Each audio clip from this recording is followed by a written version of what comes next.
ಸಹಜವಾಗಿ ಸರ್ ರಾಜಕಾರಣದಲ್ಲಿ ಗಾಡ್ ಫಾದರ್‌ಗಳು ತುಂಬಾ ಇರ್ತಾರೆ ಬೇರೆ ಬೇರೆದವರಿಗೆ.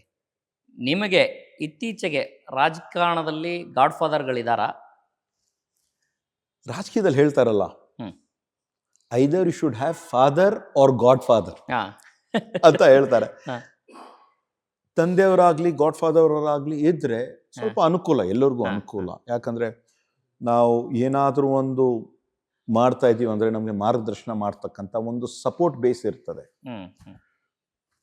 ನಾನು ಇವತ್ತು ನಮ್ಮ ತಂದೆಯವರು 2017 ನಮ್ಮನ್ನು ಅಗಲಿದ್ರು, ನಮ್ಮನ್ನು ತೀರ್ಕೊಂಡಿದ್ರು.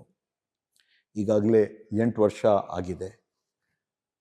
ಅವ್ರು ಇರಬೇಕಾಗಿತ್ತು, ಇನ್ನೂ ಸ್ವಲ್ಪ ದೊಡ್ಡ ಶಕ್ತಿ ನಮಗೂ ಕೂಡ ಬರ್ತಿತ್ತಂತ ನಂಗೆ ಅನಿಸ್ತದೆ. But still we are fighting and we are struggling and we are trying. ಅಗಲೋ ಟೈಮಲ್ಲಿ ತಮಗೇನಾದರೂ ಕಿವಿ ಮಾತೇಳೇನಾದ್ರು ಹೋಗಿದ್ದಾರಾ ಸರ್? ಅವರು ಆಕಸ್ಮಿಕವಾಗಿ ಅವ್ರದ್ದು ಸಾವಾಯಿತು. ಅವ್ರ ಹೃದಯಾಘಾತದಿಂದ 27 ಜುಲೈ 2017 ಆಯಿತು. ಒಂದು ದಿವಸ ಮೊದಲು ಅವ್ರು ಭೇಟಿಯಾಗಿದೆ, ಬೆಳಗ್ಗೆನೂ ಕೂಡ ಅವ್ರಿಗೂ ನಾನು ಭೇಟಿಯಾಗಿದೆ. ಆದರೆ ಅವ್ರಿಗೆ ಆ ಥರ ಆಗ್ತದಂತ ನನಗೆ ಅನಿಸಿಲ್ಲ. ಆದರೆ ಅವ್ರದ್ದು ಅವ್ರು ಹೇಳ್ತಕ್ಕಂಥ ಮಾತು, ಒಳ್ಳೆಯದೇ ಮಾಡ್ತಾ ಹೋಗ್ರಿ, ಒಳ್ಳೆಯದೇ ಆಗ್ತದೆ ಅಂತ ಅವ್ರು ಹೇಳಿದ್ದಾರೆ. ಸೊ ಆಲ್ವೇಸ್ ಒಂದು ಪಾಸಿಟಿವ್ ಫ್ರೇಮ್ ಆಫ್ ಮೈಂಡಿಂದ ಎಲ್ಲರಿಗೂ ಒಳ್ಳೆ ಮಾಡ್ತಕ್ಕಂಥ, ಯಾರಿಗೂ ನಾವು ಕೆಟ್ಟು ಬಯಸಬಾರ್ದು, ಕೆಟ್ಟು ಮಾಡಬಾರ್ದು ಅಂತ ಅವ್ರದ್ದೊಂದು ಫಿಲಾಸಫಿ ಏನಿದೆ ಅದೇ ಮುಂದುವರ್ಸ್ಕೊಂಡು ನಾನು ಹೋಗ್ತಾ ಇದ್ದೇನೆ.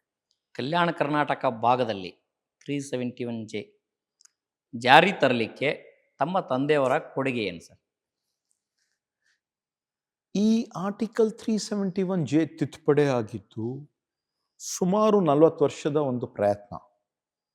1980ರಲ್ಲಿ ಒಂದು ಸಮಿತಿ ಆಗಿತ್ತು, ಧರಮ್ ಸಿಂಗ್ ಸಮಿತಿ ಅಂತ.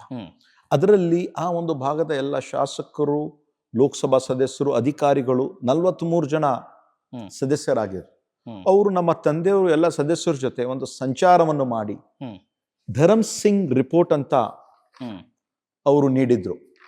ಅದರಲ್ಲಿ ಮೇನ್ ಏನಿತ್ತು ಅಂದ್ರೆ, ನಮ್ಮ ಭಾಗದ ಒಂದು ಡೆವಲಪ್ಮೆಂಟ್ ಆಗ್ಬೇಕಂದ್ರೆ ಒಂದು ಬೋರ್ಡ್ ಆಗ್ತಕ್ಕಂಥ ಒಂದು ಅವಶ್ಯಕತೆ ಇದೆ. ಶಿಕ್ಷಣಕ್ಕೆ, ಆರೋಗ್ಯಕ್ಕೆ, ಮೂಲಭೂತ ಸೌಕರ್ಯಗಳಿಗೆ ಹೆಚ್ಚಿನ ಒಂದು ಆದ್ಯತೆ ಕೊಡಬೇಕು ಅಂತ ಸನ್ಮಾನ್ಯ ಮಲ್ಲಿಕಾರ್ಜುನ್ ಖರ್ಗೆ ಸಾಹೇಬರು ಹಾಗೂ ನಮ್ಮ ತಂದೆಯವರಾಗಿರುವ ದಿವಂಗತ ಧರಮ್ ಸಿಂಗ್ ಸಾಹೇಬರು ಸುಮಾರು 40 ವರ್ಷದಿಂದ ಆರ್ಟಿಕಲ್ 371J ತಿದ್ದುಪಡಿ ಆಗ್ಬೇಕಂತ ಒಂದು ಪ್ರಯತ್ನ ಮಾಡ್ತಾ ಇದ್ರು ಅವಾಗ್ಲಿಂದ. 1999ರಲ್ಲಿ SM ಕೃಷ್ಣ ಅವರು ಮುಖ್ಯಮಂತ್ರಿ ಇರ್ತಕ್ಕಂಥ ಒಂದು ಸಂದರ್ಭದಲ್ಲಿ ನಮ್ಮ ತಂದೆಯವರು ಲೋಕೋಪಯೋಗಿ ಸಚಿವರಾಗಿದ್ರು, ಖರ್ಗೆ ಸಾಹೇಬರು ಗೃಹ ಮಂತ್ರಿ ಆಗಿದ್ರು, ಹಾಗೂ ಆ ಒಂದು ಭಾಗದಲ್ಲಿ ಖಮ್ರುಲ್ ಇಸ್ಲಾಂ ಅವರು ಕೂಡ ಸಚಿವರಾಗಿದ್ರು, ಬಾಬುರಾವ್ ಚಿಂಚಿನ್ಸೂರು, ಬಾಬುರಾವ್ ಚೌಹಾಣ್ ಅವರು, ಬಹಳಷ್ಟು ಮಲ್ಕರೆಡ್ಡಿ, ಡಾಕ್ಟರ್ ಮಲ್ಕರೆಡ್ಡಿ ಅವರೆಲ್ಲ ಬಹಳಷ್ಟು ಜನ ಇದ್ರು. ಆವಾಗ ಆರ್ಟಿಕಲ್ 371J ತಿದ್ದುಪಡಿ ಆಗ್ಬೇಕು ಅಂತ ರಾಜ್ಯ ಸರ್ಕಾರದಿಂದ ಶಿಫಾರಸ್ಸಾಗಿ ಕೇಂದ್ರ ಸರ್ಕಾರಕ್ಕೆ ಹೋಗಿತ್ತು. ಅವಾಗ ವಾಜಪೇಯಿ ಅವರು ಪ್ರಧಾನ ಮಂತ್ರಿ ಆಗಿದ್ರು, ಉಪ ಪ್ರಧಾನ ಮಂತ್ರಿ LK ಅದ್ವಾನಿ ಅವರಾಗಿದ್ರು, ಹಾಗೂ ಅವರು ಗೃಹ ಸಚಿವರಾಗಿದ್ರು. ಅವ್ರು ತಿರಸ್ಕಾರ ಮಾಡಿದ್ರು, ಇಲ್ಲ ಆರ್ಟಿಕಲ್ 371J ತಿದ್ದುಪಡಿ ಮಾಡಕ್ ಆಗಲ್ಲ, ನಾವೊಂದ್ ವೇಳೆ ಮಾಡಿದ್ರೆ ಬೇರೆ ದೇಶದಲ್ಲಿ ಎಲ್ಲ ರಾಜ್ಯಕ್ಕೆ ಮಾಡ್ಬೇಕಾಗ್ತದಂತ ತಿರಸ್ಕಾರ ಮಾಡಿ, ಅದು ಕಾಪಿನೂ ಇದೆ. ಆದ್ರೆ ಅದ ನಂತರ UPA ಸರ್ಕಾರ ಇದ್ದಾಗ 2010ರಿಂದ 13ವರೆಗೆ ನಮ್ಮ ಸೆಕೆಂಡ್ UPA 2 ಸರ್ಕಾರ ಇದ್ದಾಗ ರಾಹುಲ್ ಗಾಂಧಿ ಅವರು 2009 ಚುನಾವಣೆಯಲ್ಲಿ ಕಲಬುರಗಿಗೆ ಬಂದಾಗ ಅವ್ರು ಹೇಳಿದ್ರು, ಮತ್ತೊಮ್ಮೆ ತಾವು ನಮ್ಗೆ ಆಶೀರ್ವಾದ ಮಾಡಿದ್ರೆ ಆರ್ಟಿಕಲ್ 371J ತಿದ್ದುಪಡಿ ಮಾಡ್ತೀವಿ ಅಂತ ಹೇಳಿದ್ರು. ಅಂತಹ ಒಂದು ಸಂದರ್ಭದಲ್ಲಿ ಸನ್ಮಾನ್ಯ ಮಲ್ಲಿಕಾರ್ಜುನ್ ಖರ್ಗೆ ಸಾಹೇಬರು ಕೇಂದ್ರದ ಸಚಿವರಾಗಿದ್ರು, ನಮ್ಮ ತಂದೆಯವರು ಬೀದರಿಂದ ಲೋಕಸಭಾ ಸದಸ್ಯರಾಗಿದ್ರು. ಅವರೆಲ್ಲ ಸೇರಿ ಪ್ರಧಾನಮಂತ್ರಿ ಆಗಿರುವಂತಹ ಡಾಕ್ಟರ್ ಮನಮೋಹನ್ ಸಿಂಗ್ ಅವರಿಗೆ ಮನವೊಲಿಸಿ, ಅವರ ಸನ್ಮಾನ ಮಲ್ಲಿಕಾರ್ಜುನ್ ಖರ್ಗೆ ಸಾಹೇಬ್ರ ಮತ್ತೆ ನಮ್ಮ ತಂದೆಯವರಾಗ ದಿವಂಗತ ಧರಮ್ ಸಾಹೇಬ್ರ ಒಂದು ದೊಡ್ಡ ಪಾತ್ರ ಇದೆ. ಅವಾಗ ಆರ್ಟಿಕಲ್ 371J ತಿದ್ದುಪಡಿ ಆಯ್ತು.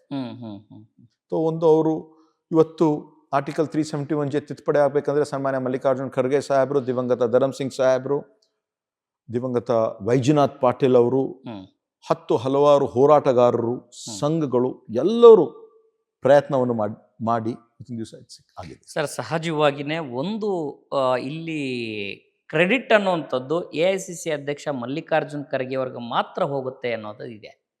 ಅವರಿಬ್ರು ಯಾವುದಾದ್ರೆ ಒಂದು ಮಾಡಬೇಕಂದ್ರೆ ಎಲ್ಲರೂ ಸೇರಿ ಮಾಡಿದ್ರೆ ಮಾತ್ರ ಅದು ಸಾಧ್ಯ. ಇವಾಗ ಕೇಂದ್ರದಲ್ಲಿ ಅವರು ಸಚಿವರಾಗಿದ್ರು, ಅವರ ಪಾತ್ರ ಬಹಳ ದೊಡ್ಡದು. ಅದ್ರ ಜೊತೆಯಾಗಿ ಲೋಕಸಭಾ ಸದಸ್ಯರು ಮತ್ತು ಹಲವಾರು ಜನ ಎಲ್ಲರೂ ಸೇರಿ ಮಾಡಿದ್ರೆ ಮಾತ್ರ ಆಗ್ತದೆ.